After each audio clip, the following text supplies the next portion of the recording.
একটি রোগা ও ক্ষুধার্ত গরু প্রতিদিন শহরের রাস্তায় আবর্জনা স্তূপে খাবার খুঁজত। কখনো পচা রুটি, কখনো প্যাকেটে অল্প কিছু ভাত পেত, আর মাঝে মাঝে না বুঝে প্লাস্টিকও গিলে ফেলত। একদিন সে বেশ কয়েকটি প্লাস্টিক খেয়ে ফেলে এবং কিছুক্ষণ পরেই তার পেটে তীব্র যন্ত্রণা শুরু হয়। কষ্টে ছটফট করতে করতে সে রাস্তায় পড়ে যায়।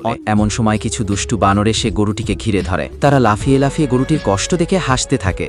ঠিক তখনই একটি ছোট ছেলে দৌড়ে আসে, তার চোখে জল। সে কিছু না ভেবে পাশের দোকান থেকে একটি পানির বোতল নিয়ে এসে গরুটিকে পানি পাওয়ানোর চেষ্টা করে, কিন্তু ততক্ষণে অনেক দেরি হয়ে গিয়েছিল। গরুটির চোখ ধীরে ধীরে বন্ধ হয়ে যায়, তার নিঃশ্বাস থেমে যায় রাস্তার মাঝখানে। তবে সেই শিশুটি চুপ করে বসে থাকে না।